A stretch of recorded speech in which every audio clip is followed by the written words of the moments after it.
pagi ini? Amin. Kalau kita boleh melewati malam hari dan boleh kembali menikmati satu hari lagi kebaikan Tuhan, itu luar biasa. Tuhan begitu mengasihi kita, amin. Kita percaya this is the day that God has made for us to rejoice, amin. To celebrate His goodness, menikmati kebaikan Dia, merayakan kasih-Nya, His love, His faithfulness. This morning we're gonna come to His presence with our humble heart to praise Him, to worship Him, to give Him a beautiful place in our hearts. Terima kasih Tuhan untuk pagi ini, Tuhan Yesus. Kami bersyukur untuk hadir-Mu di tengah-tengah kami. Kami bersyukur Tuhan kalau Kau masih berikan kesempatan kami menikmati kebaikan-Mu, kembali menikmati hari-hari ini Tuhan Yesus. Melihat Engkau menolong kehidupan kami, melihat Engkau menolong kami Tuhan Yesus. Terima kasih Engkau begitu menjadi Bapa yang baik dalam kehidupan kami, Bapa yang setia, Bapa yang tidak pernah meninggalkan kami, yang tidak pernah menghitung setiap kesalahan kami, tapi Bapa yang selalu membuka tangannya untuk menerima kami apa adanya. Saat ini kami datang Tuhan dengan apa adanya kami pagi ini Tuhan Yesus, ingin memuji-Mu, ingin menyembah-Mu, ingin memuliakan-Mu Tuhan, karena kami tahu Tuhan di sepanjang kehidupan kami kebaikan-Mu, kemurahan-Mu, pertolongan-Mu Tuhan tidak pernah berhenti, terus mengalir dalam kehidupan kami Bapa di surga. Tuhan, biarlah Engkau saja yang berkuasa dan bertata atas ibadah kami, atas setiap pujian kami pagi ini Tuhan Yesus. Kami ingin menyembah-Mu, kami ingin memuliakan-Mu Tuhan Yesus. Terima kasih Bapa di surga untuk hadir-Mu di tengah-tengah ini. Berdoa untuk setiap jemaat yang belum hadir Tuhan. Jika saat ini mereka dalam perjalanan, biar Tuhan saja menyertai perjalanan mereka. Jika saat ini mereka berhalangan Tuhan datang beribadah pagi ini karena sakit, biar jamaah-Mu Tuhan boleh ada untuk mereka. Damai sejahtera-Mu boleh juga ada di tengah-tengah mereka Tuhan Yesus. Terima kasih untuk hamba-Mu yang boleh hadir pada pagi ini, yang Kau kirim untuk kami Tuhan, yang Kau pakai Tuhan untuk memberikan firman-Mu bagi kami Tuhan. Urapi Tuhan, berkati Tuhan, kuasai hati dan pikirannya Tuhan Yesus. Terima kasih Bapa di surga, Kau sungguh baik. Terima kasih Tuhan Yesus. Kita akan menyangkat pujian ini, kita akan menyembah ini.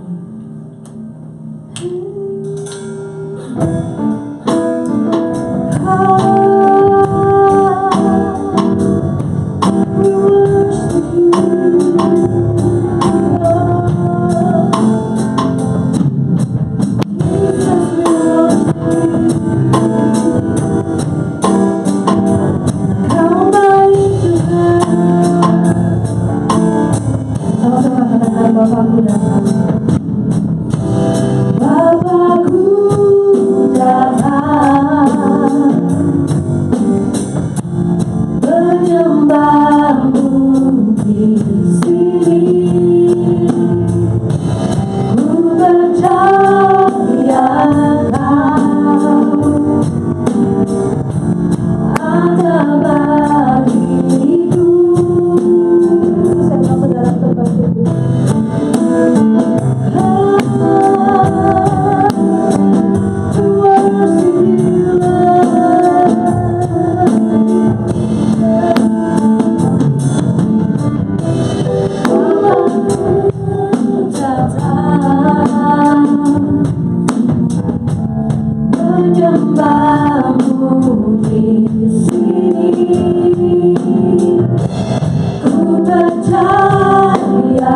Selamat datang untuk teman-teman kita yang baru datang pagi ini.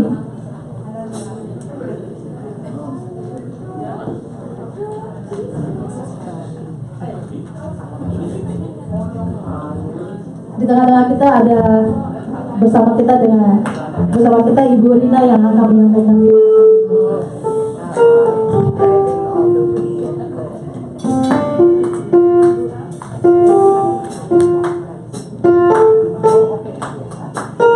Saya percaya di tengah-tengah kita bahwa Tuhan Yesus itu setia dalam kehidupan kita.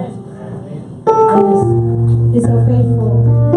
Hasilnya janjinya tidak pernah berakhir.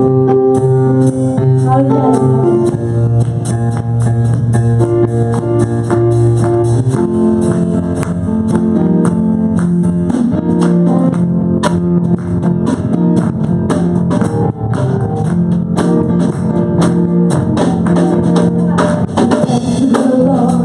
Our God and King, His love endures forever. For He is good, He is above.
selamanya.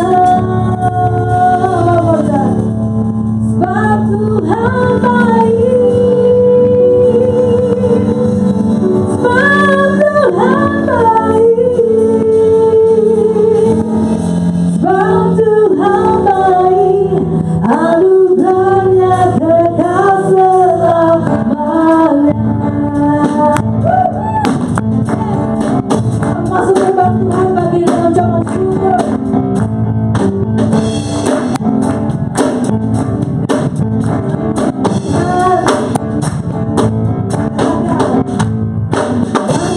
Masuknya bersyukur dengan penuh pujian, bersuka di hadiratnya, nyanyi bersama agung namanya, pujinya jumlah sangkakala, musik dan tarian, semua makhluk di bumi di surga dengan senang hati naikkan pujian. Sebab Tuhan baik, sebab Tuhan baik, sebab Tuhan baik, anugerahnya kekal selamanya.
Sebab Tuhan baik,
Syukur kami naikkan kepadamu Tuhan.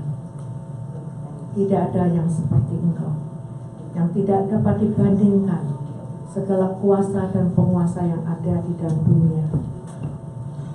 Karena Engkau adalah Tuhan yang menciptakan langit dan bumi.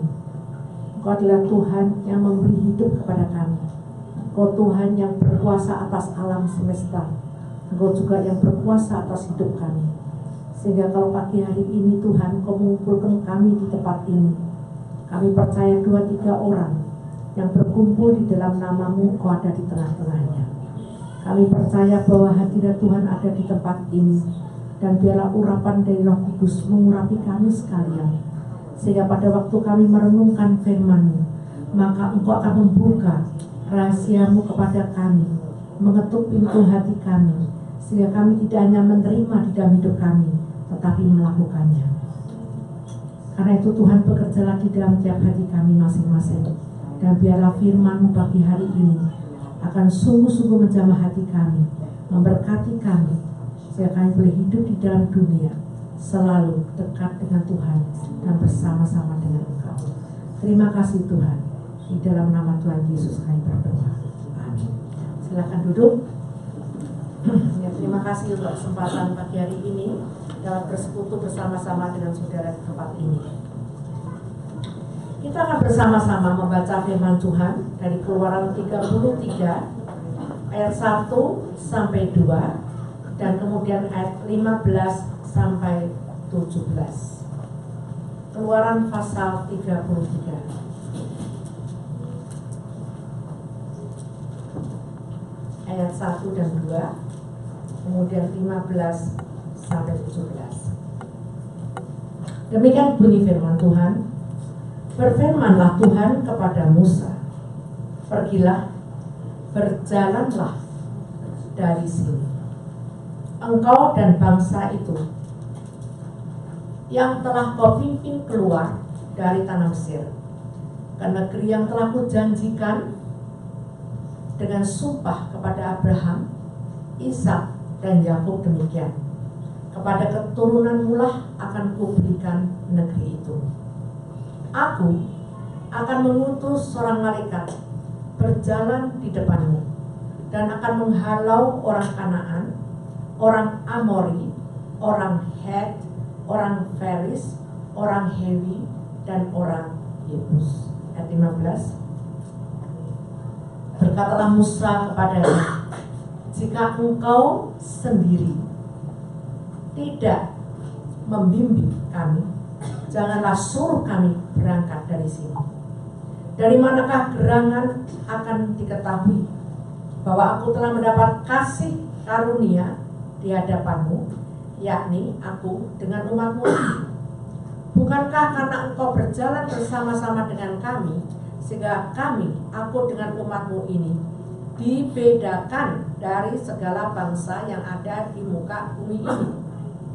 Berfirmanlah Tuhan kepada Musa, juga hal yang telah kau katakan ini akan kulakukan, karena engkau telah mendapat kasih karunia di hadapanku dan aku mengenal engkau.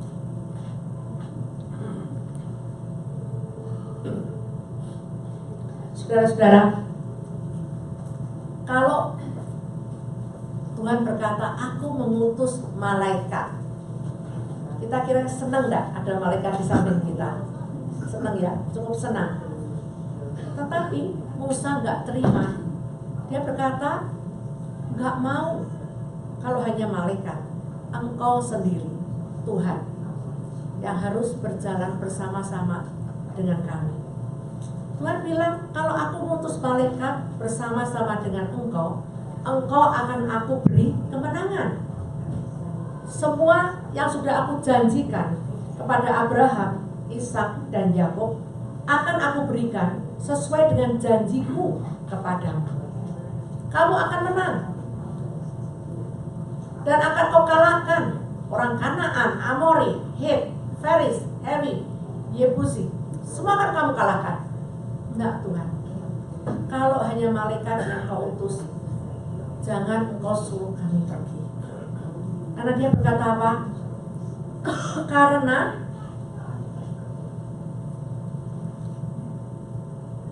kalau berjalan bersama engkau itu lain. Karena mendapat kita ini menjadi berbeda, dia berkata. Aku dengan umatmu ini dibedakan dari segala bangsa yang ada di muka bumi ini oleh karena kehadiran Tuhan. Karena kehadiran. Saudara-saudara, kita ini sebetulnya berbeda enggak? Dari orang-orang yang orang Kristen kadang-kadang enggak berbeda, malah lebih jahat. Benar enggak? Saya bertemu dengan orang-orang yang tidak mau jadi Kristen karena sakit hati. Ada yang dibohongi, ya, ada yang dijahati dan sebagainya. Karena hanya agama yang dia punya, tapi dia tidak berjalan bersama-sama dengan Tuhan. Apa yang menjadikan lain? Kalau Tuhan berjalan bersama dengan kita, kalau kita berjalan bersama dengan Tuhan, itu menjadikan lain. Berkata,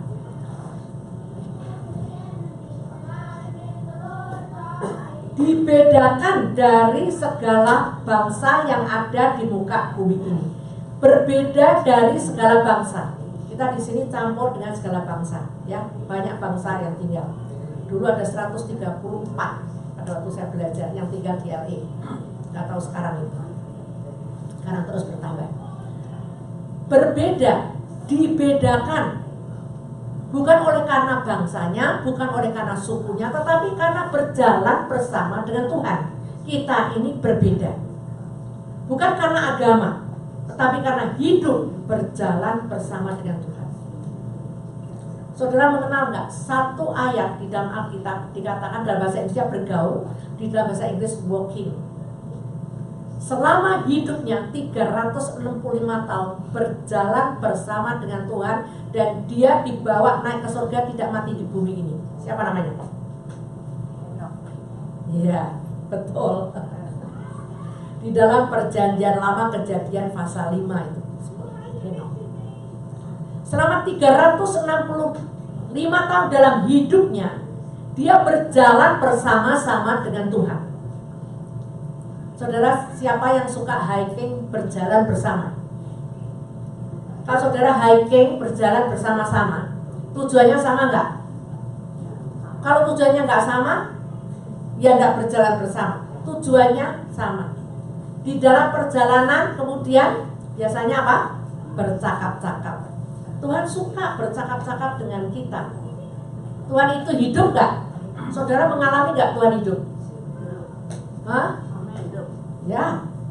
Kalau dia hidup, dia bisa bicara sama kita, kita juga bisa bicara sama dia. Kalau Tuhan kita hidup, kita punya persekutuan pribadi dengan dia, berjalan bersama dengan dia. Nah, ini yang kesulitan daripada Musa. Kalau ada malaikat, ya malaikat mimpin, tapi saya tidak bisa ngomong tiap hari sama Tuhan.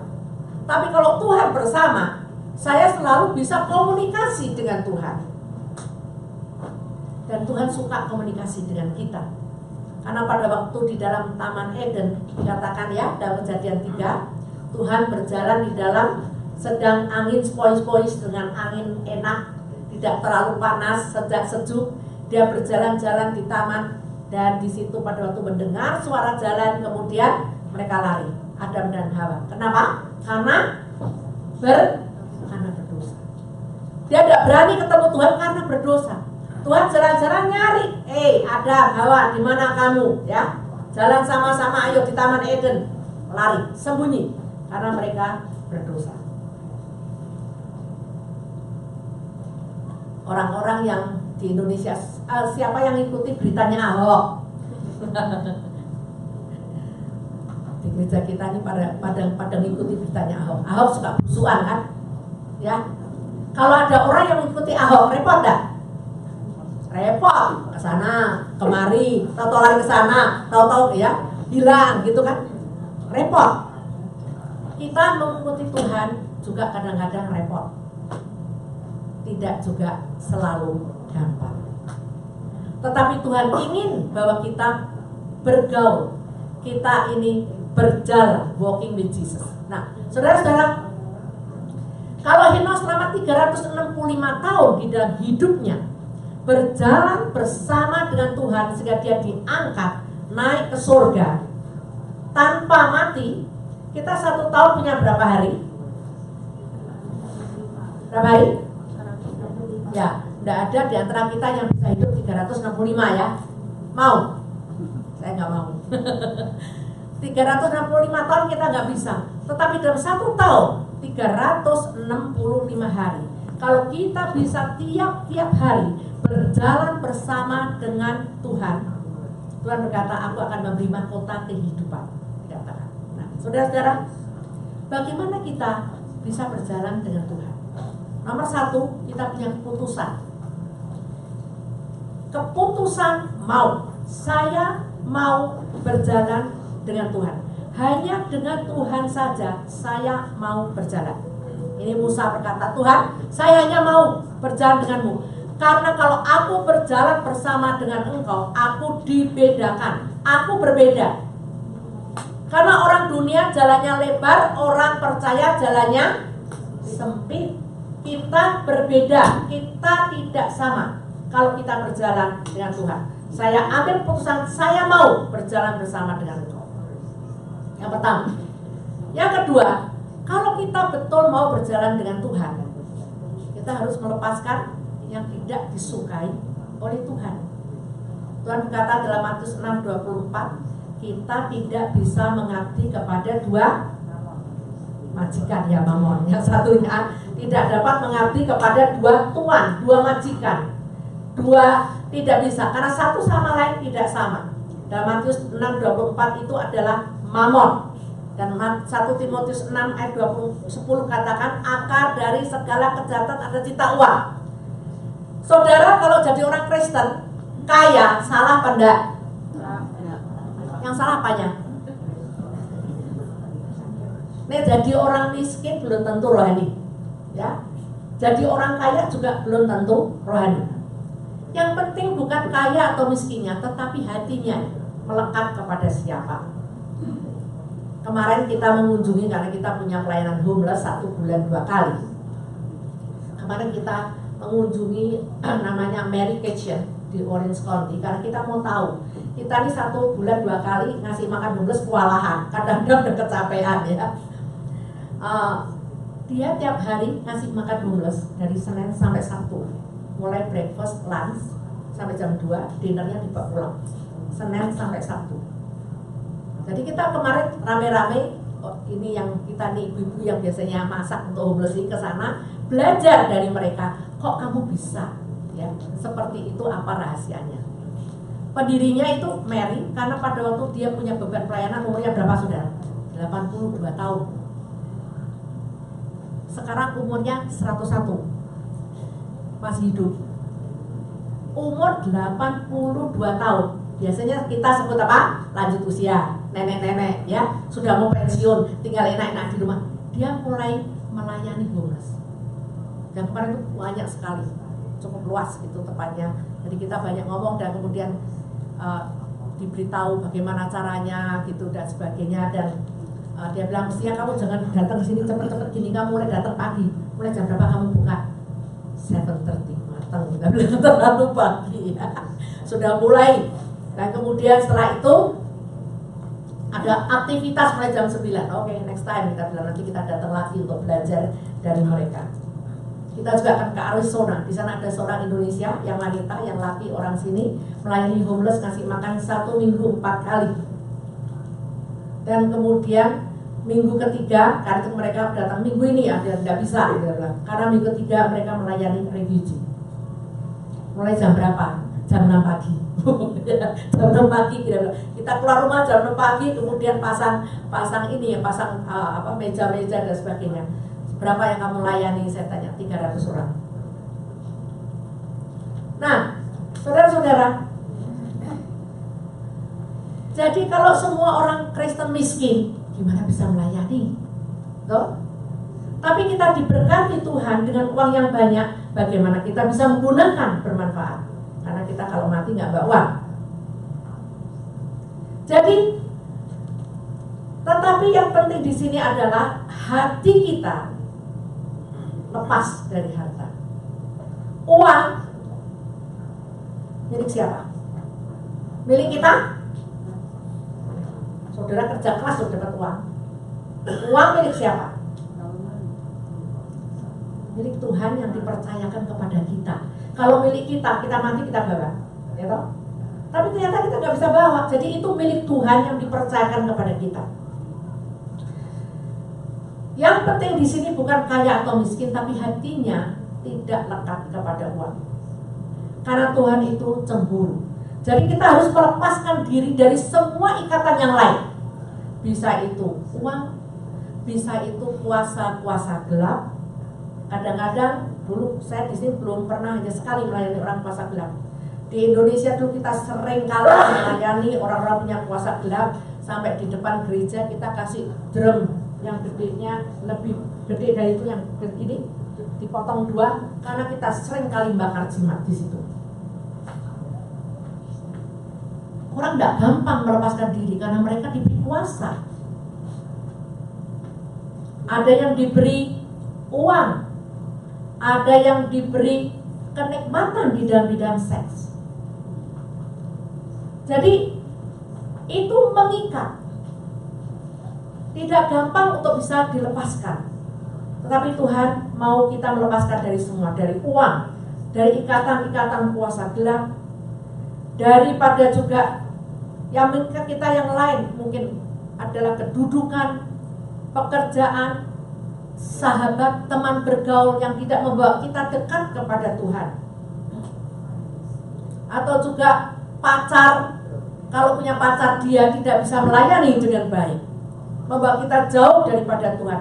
Apa saja yang membuat kita mengutamakan sesuatu, Tuhan tidak berkenan. Yang nomor 1 dalam hidup kita adalah untuk Tuhan. Jadi satu keputusan, yang kedua melepaskan hal-hal yang lain yang mengikat di dalam hidup kita, dan yang ketiga melakukan apa yang diperintahkan Tuhan di dalam hidup kita. Kadang-kadang bisa sesuatu yang bersifat umum, kadang-kadang ada sesuatu yang bersifat pribadi. Yang umum itu semua ada dalam Alkitab. Yang pribadi tidak sama.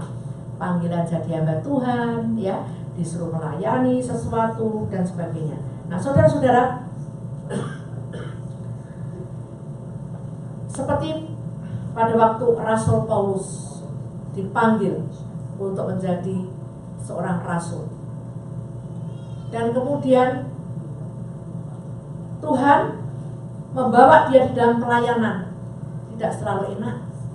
Berapa kali dia dicambuk, berapa kali karang kapal, berapa kali dirajam batu. Kenapa tetap melayani? Tidak menyerah. Oleh karena dia tahu itu perintah Tuhan bagi dia. Ada orang yang dipanggil untuk melakukan satu pelayanan sebagai seorang guru, ya. Ada yang jadi pendeta, ada yang jadi gembala, ada yang jadi penginjil, macam-macam. Ada yang punya profesi yang bermacam-macam. Tetapi apa yang dilakukan adalah melakukan apa yang diperintahkan Tuhan di dalam kehidupannya. Yang lain adalah taat, ya, melakukan dan taat. Berapa waktu yang lalu kita punya seorang tamu, ya, saya lupa berapa bulan tinggal sama kita karena dia menghindari udara dingin, ya, di New Hampshire sana. Dia operasi kaki, jadi dia tinggal. Dan pada waktu dia bersama kami, kemudian sebelum meninggalkan rumah kami, ternyata ada seorang temannya di Malaysia, pendeta Raymond Koch. Sekarang mungkin sudah 3 minggu ada, ya, sekitar 3 minggu, diculik oleh orang Islam dan sampai sekarang tidak ada beritanya. Mereka bersedia memberi uang tebusan yang cukup banyak. Keluarganya sudah dimintain 30.000, tetapi tidak tahu dia hidup atau tidak. Hanya di dalam waktu tidak sampai hanya berapa detik dia dikepung. Pada waktu dia naik mobil, dia dikepung dari 7 mobil sekitarnya, langsung dia dikeluarkan, langsung ditangkap, dan orangnya pakai itu apa, mukanya ditutup, padahal itu di dekat kantor polisi. Saya secara pribadi tidak kenal dengan dia, tetapi saya memang pernah dengar namanya, dan waktu saya tinggal di Singapura dan pelayanannya itu cukup bagus. Dia pada waktu itu beberapa tahun sebelumnya sudah diancam oleh organisasi Islam karena ada beberapa orang Islam yang bertobat lewat pelayanannya. Kemudian dia disuruh pergi ke Australia untuk belajar, untuk relax gitu sedikit karena terlalu banyak ancaman untuk dia.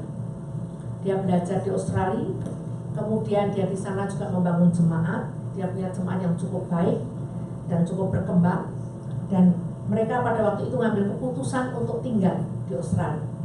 Tapi pada suatu hari Tuhan berkata kepada Raymond, kamu kembali ke Malaysia karena aku mau engkau tinggal di Malaysia.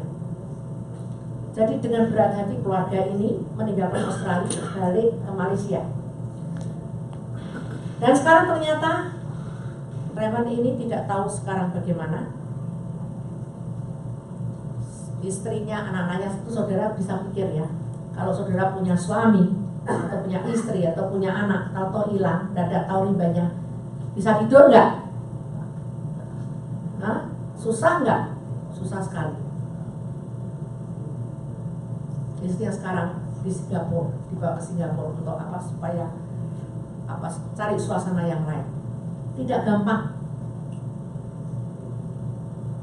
tapi dia taat. Dia taat kepada apa yang diinginkan Tuhan di dalam hidupnya. Open Doors, gereja-gereja yang tahu tentang dia, kemudian organisasi-organisasi. Saya kemarin melihat di Filipina gereja besar semua pasang lilin mendoakan dia supaya Tuhan menolong bagaimana bisa tahu dia hidup atau mati, sekarang ada di mana. Dan pemerintah Malaysia sudah tahu kan, di Malaysia itu kalau orang menginjil kepada orang Islam setempat, kalau suku lain nggak apa-apa, Chinese, Arab, apa nggak apa-apa, tetapi orang setempat, orang pribumi harus Islam dan tidak boleh dikristenkan. Kalau mereka menjadi Kristen, yang mengkristenkan masuk penjara, yang dia juga akan mengalami aniaya. Tuhan tahu hukumnya ya, bahwa bisa dibunuh. Saya masih ingat pada waktu saya tinggal di Singapura menolong seorang pemuda yang seluruh kulitnya dikasih rokok yang berapi itu ditusuk semua. Dan pada waktu itu dimasuki rumah sakit untuk menolong karena kulitnya terbakar, karena dia menjadi Kristen. Sehingga kalau ada baptisan dibawa ke laut di internasional, dibawa ke international zone, bisa dibaptis air di situ supaya tidak salah dengan hukum Malaysia. Nah, saudara-saudara, betapa sulitnya mereka ambil keputusan untuk kembali ke Malaysia dan sekarang tidak tahu bagaimana keadaannya. Tetapi seorang yang melayani Tuhan, seorang yang mau berjalan bersama Tuhan, harus taat kepada panggilannya sampai terakhir. Rasul Paulus juga di dalam Kisah pasal 20 ayat 24, pada waktu dia mau menuju ke Roma, di dalam perjalanan dia mampir, dia singgah ya, di jemaat-jemaat. Dan pada waktu itu ada seorang nabi bernama Agabus datang dan mengambil ikat pinggangnya, diikatkan kepada dia, dan dia berkata, ini nanti orang pada waktu di Roma akan diserahkan kepada pemerintah. Dan kemudian jemaat nangis sama dia, jangan pergi, tinggal di sini saja, ngapain kamu? Dan dia berkata, dia tidak takut. Kisah 20 ayat 24 berkata, aku tidak menghiraukan nyawaku sedikit pun, asal saja aku dapat mencapai garis akhir dan menyelesaikan pelayanan yang ditugaskan oleh Tuhan Yesus kepadaku untuk memberi kesaksian tentang Injil. Dia berkata, tidak menghiraukan nyawa sedikit pun, karena hanya mau mencapai taat pada panggilan Tuhan sampai menyelesaikan pelayanannya. Gampang enggak, saudara? Gampang enggak? Enggak gampang. Kalau saudara kok diberkati, diberi kesehatan, kemakmuran, enak-enak, senang enggak? Senang. Tapi kalau disuruh taat dan enggak tahu, seperti Abraham suruh taat, nggak tahu harus kemana. Apalagi ini Rasul Paulus dari dikatakan, kamu ini nanti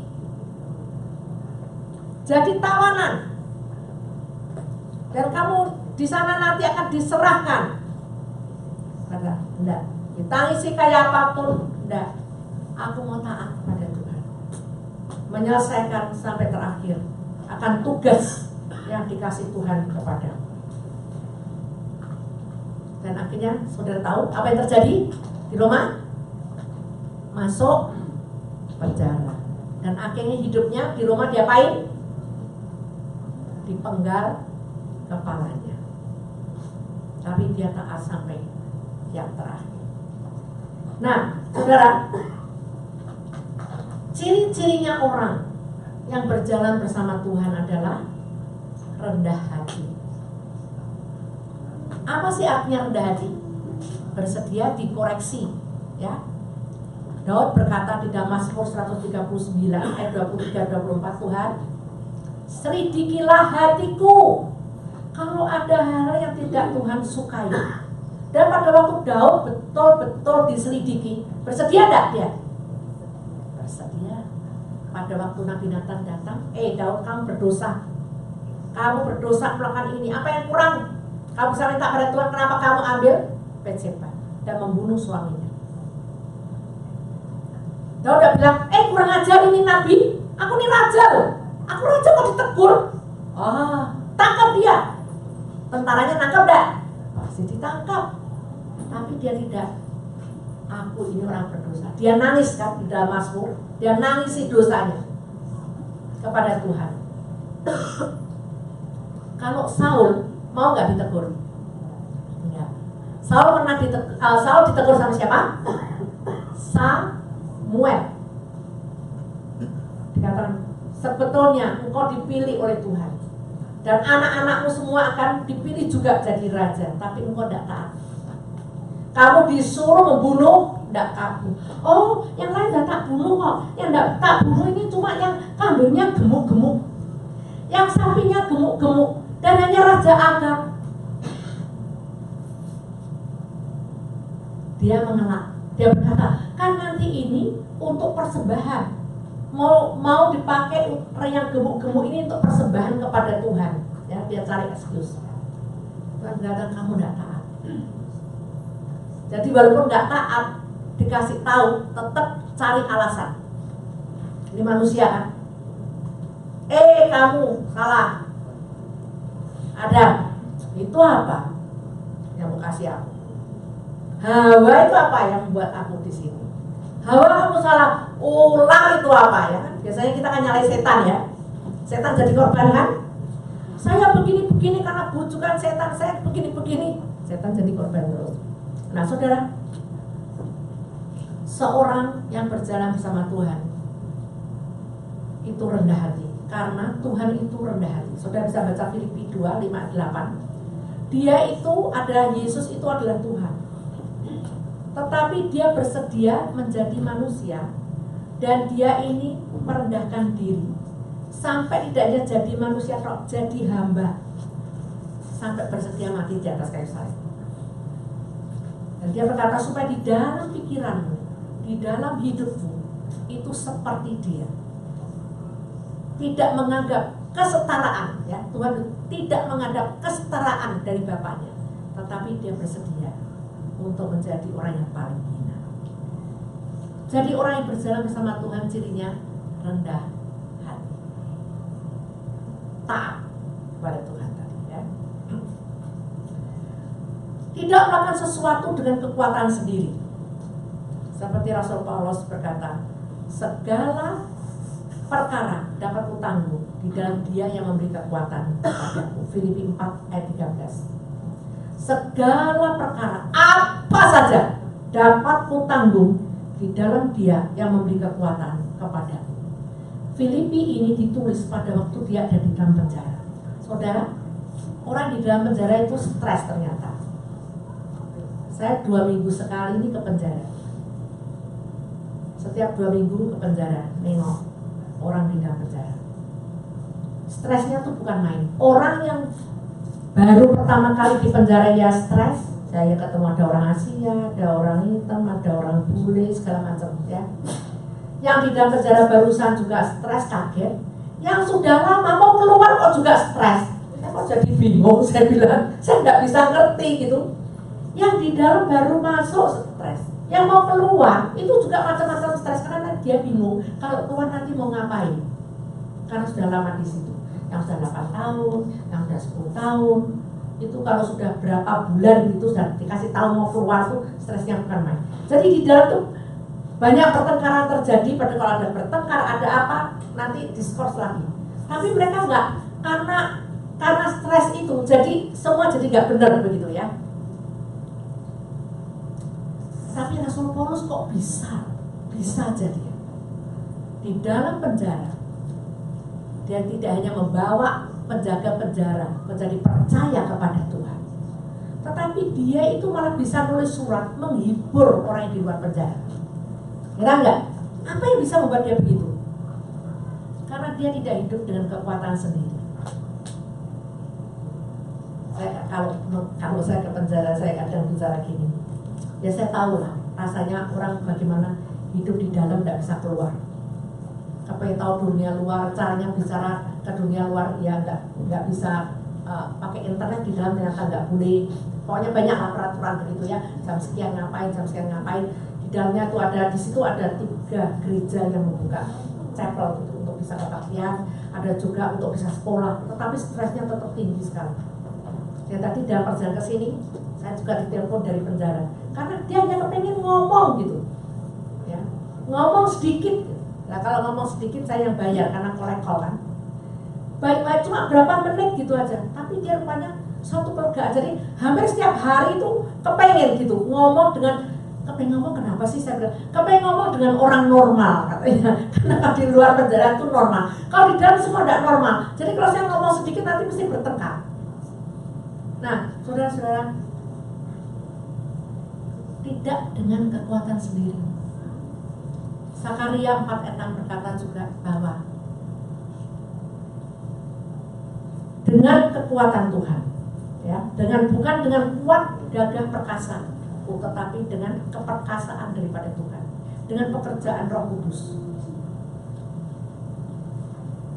Yang ketiga, memberi kemuliaan untuk Tuhan dan bukan untuk diri sendiri.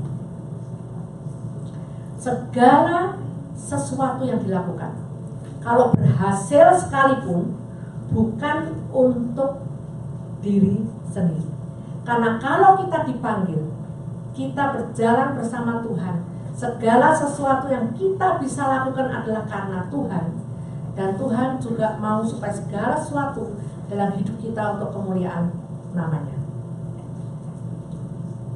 Efesus 1 ayat 12 berkata, supaya kami yang sebelumnya menaruh harapan pada Kristus menjadi puji-pujian bagi kemuliaannya. Semua untuk kemuliaan Tuhan. Apa yang kita capai untuk kemuliaan Tuhan. Apa yang kita bisa lakukan untuk kemuliaan Tuhan.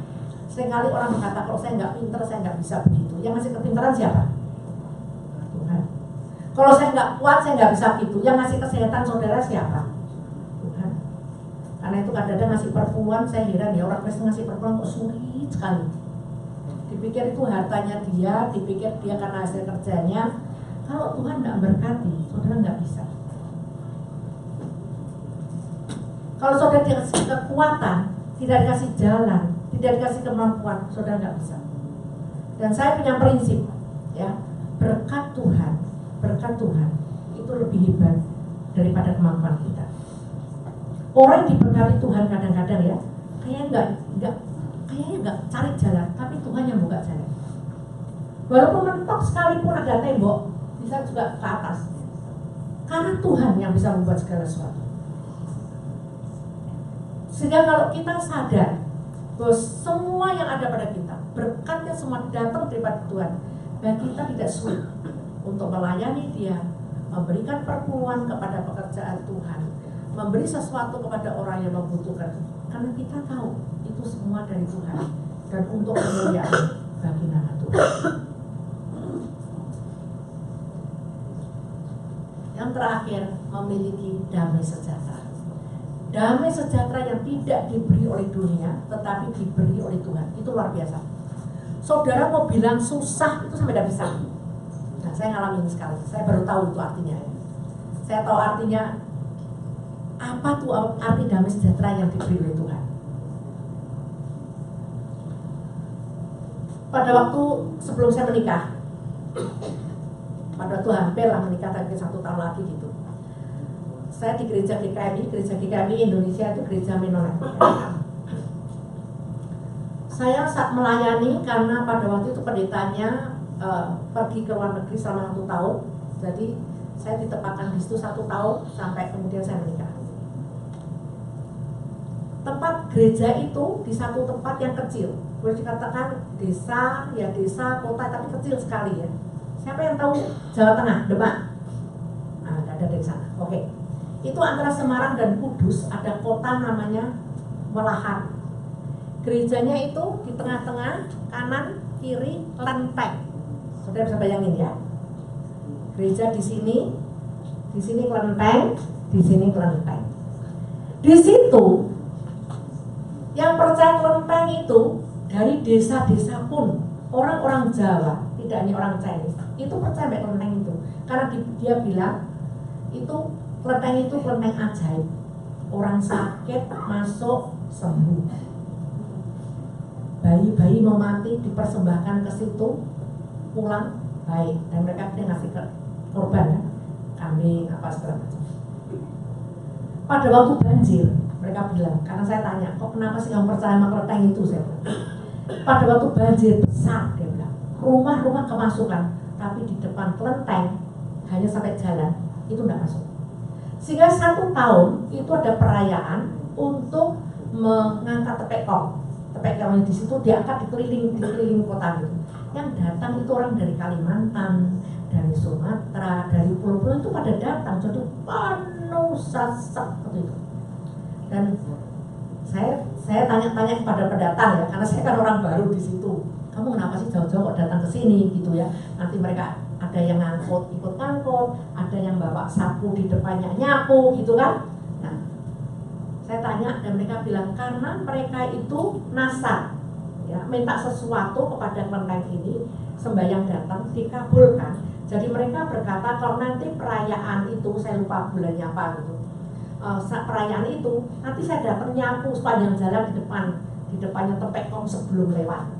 Terus ada bilang nanti saya mau ngangkut tepekongnya gitu. Nah, setahun sekali, saudara tahu apa itu wayang potehi? Ya, tahu lah wayang potehi ya? Yang sini wayang potehi, sini wayang potehi. Sini gereja, kebaktian wayang potehi dua-duanya main. Gimana? Dengerin nggak enak kan? Sini baru khotbah sudah apa ini gitu ya. Wayang potehi itu kan sebulan, tidak cuma sehari, terus-terusan tiap hari. Tapi yang masih cerita begini, gereja itu didirikan di rumah, jadi itu ada majelis gereja yang rumah tanahnya luas sekali, tanahnya luas. Jadi dia punya rumah di dalam, di depan tuh kosong, sebelah jadi toko, sebelah kiri dibangun gereja. Gerejanya cukup lumayan besar, ada segini besar.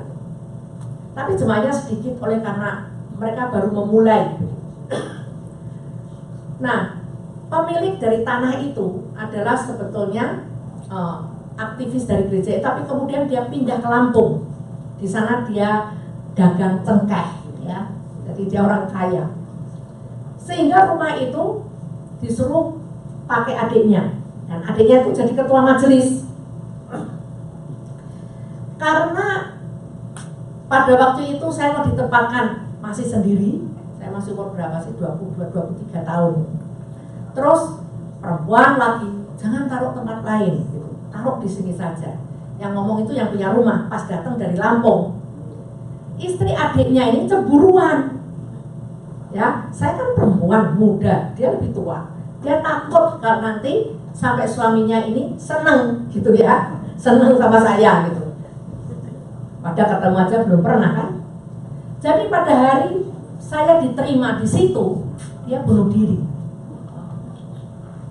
Dia minum pil banyak sekali, tapi ya kemudian dibawa ke rumah sakit. Kemudian yang di rumah sakit itu yang jadi dokter, om saya. Dia yang mengeluarkan apa tuh, dikuras semua, dia jadi baik. Tapi kan jadi bingung gitu, jemaatnya bingung, majelis yang lain bingung, mau diapain. Jadi pada waktu saya masuk tuh saya lihat suasana jemaat apa kok jadi aneh gitu. Tapi saya tidak tahu kenapa. Dan mereka nggak mau ngomong, cuma mereka rude. Saya nggak ditaruh di situ, saya ditaruh di rumahnya orang masuk dalam kampung gitu, ada rumah yang bersedia menerima, dia orang Konghucu. Dan rumahnya dari bambu yang masih lubang-lubang gitu ya, bambu, dan bawahnya masih dari tanah liat. Dan saya ditaruh di kamar depan. Nah di depan kamar saya persis itu biasanya dia sembayangan jam 12 malam pakai Yosua. Jadi Yosuanya masuk ke kamar tiap hari. Kemudian saya diberitahu apa yang terjadi. Nah saya juga bingung.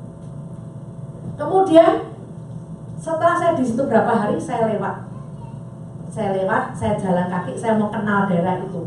Setiap kali saya lewat, yang lucu, semua orang saya lewat itu, saya lewat pasar. Jadi ini sebelah kiri pasar, sebelah kanan toko. Kayak di Indonesia banyak pertokoan gitu. Setiap orang di dalam toko itu semua keluar, pemiliknya juga keluar, semua nontonin. Oh ini toh orang yang kemarin ini yang membuat si ini, saya sekarang lupa namanya. Nanya yang laki itu dan yang perempuan siapa tuh? Itu Cik Sapa itu sampai bunuh diri. Oh gitu kan. Semua ada, saya bilang, ini orang ini ngapain sih, saya jadi tontonan banyak orang gitu. Kemudian pada suatu hari, saya dari Semarang pergi ke situ, naik mikrolet. Mikrolet zaman itu, saya dari Semarang ke Demak masuk itu ada jalan khusus. Mikrolet yang kayak, yang di belakang itu penumpangnya yang duduk depan-depanan gitu ya. Ingat nggak di Indonesia ya? Jadi mungkin 12 atau 14 orang gitu, dua derek gitu. Di dalam mikrolet sepanjang jalan, mereka itu membicarakan saya tanpa mereka tahu saya itu namanya Rina. Dan Rinanya ada di situ. Jadi mereka, cantiknya kayak apa sih orang itu sampai dia bunuh diri. Oh dia mungkin sudah orang tidak benar itu, sampai makanya pada masuk orang. Pokoknya ngomong sepanjang jalan. Mereka nggak tahu yang diomong itu ada di situ duduk. Karena mereka kan nggak pernah tahu saya. Nah, pada waktu saya pulang saya berdoa, Tuhan kok suasana nggak enak kayak begini ya. Ketua sinodenya datang. bilang, suasana di sini tidak enak buat kamu lah, kamu masih muda lah, udah keluar dari sini, pelayanan gereja lain aja gitu. Saya bilang saya mau berdoa dulu. Berapa hari saya nggak bisa tidur, 3 hari sekarang. Tuhan, apa yang harus saya lakukan dalam situasi seperti ini? Paling gampang meninggalkan tempat ini, tapi saya tidak tahu apa yang Tuhan mau. Setelah itu, setelah saya 3 hari tidak tidur, saya masih ingat kurang 12 malam kurang lebih. Saya masih berdoa di tempat tidur gitu. Tiba-tiba saya lihat ada satu cahaya, saya seperti menghadap sini, cahaya itu dari sana, ada cahaya terang sekali gitu datang, dan saya mendengar suara, aku cakap menanggung segala sesuatu di dalam Dia yang memberikan kekuatan kepadaku.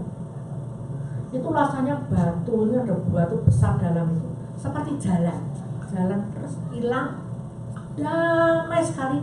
Saya sampai bisa ketiduran. Saya tidur, langsung saya blok itu tidur. Saya pagi itu saya mikir, kok tadi malam tidurnya enak sekali ya, tadi malam ada apa gitu. Saya ingat, oh ya, saya duduk, saya ingat, oh ya tadi malam saya dengar suara dan saya lihat cahaya Tuhan datang. Saya tahu bahwa saya harus tinggal. Saya kemudian lapor ke ketua sinode, saya mau tinggal. Ya terserah, kalau itu apa keputusanmu, dia bilang. Dan saya menjalin persahabatan di situ. Dan kemudian saya pindah, di situ ada klinik Kristen.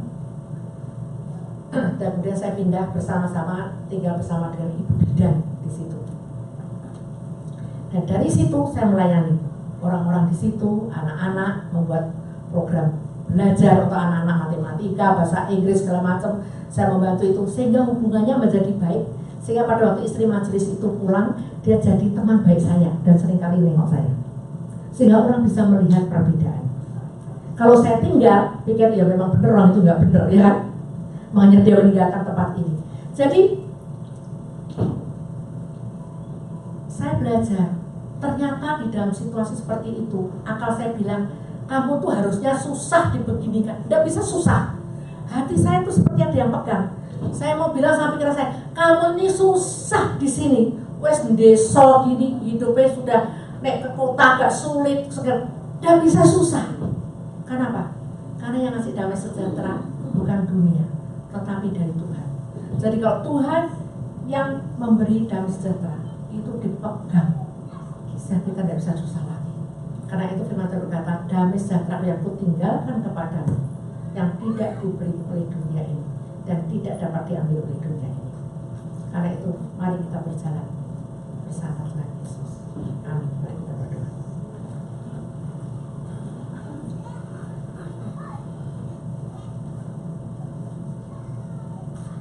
Tuhan, mata jasmani kami, pikiran jasmani kami kadang-kadang dapat menghalangi akan jalan Tuhan di dalam hidup kami. Karena itu Tuhan, kami mau berjalan dengan iman, dan kami mau supaya Roh Kudus membimbing kami, memberitahu kami, menyelidiki hati kami kalau ada hal yang tidak benar, supaya kami boleh tetap hidup bersama dengan Tuhan sampai akhir hidup kami. Kalau kau membawa Enoch bersama-sama dengan Tuhan tanpa kematian jasmani, dan pada suatu hari kami akan mengalami kematian jasmani, tetapi roh kami bersama-sama dengan Tuhan. Karena itu Tuhan Yesus, selama kami hidup di dalam dunia ini, biarlah hari-hari yang kami lalui, kami melalui bersama dengan Tuhan, sehingga hidup kami ini boleh berbeda dan dapat dilihat oleh orang lain. Kami ini berbeda. Kami mohon Tuhan untuk berkati setiap anakmu yang pada pagi hari datang ke tempat ini, memberkati setiap anakmu dengan hidup damai sejahtera yang daripada Tuhan, damai sejahtera yang akan memenuhi hati dan pikiran mereka untuk mereka pribadi, sehingga dapat dibagikan untuk seluruh keluarganya. Kami berdoa juga untuk pengurus di tempat ini, untuk elders, untuk aktivis, siapa saja yang melayani Engkau. Mereka melakukan tidak dengan sia-sia dan berkat di atas mereka. Berdoa juga untuk Bapak Sumarno, untuk keluarganya, untuk istri anak-anak, untuk juga berkati pelayanan mereka. Terima kasih Tuhan. Di dalam nama Tuhan Yesus kami berdoa. Amin.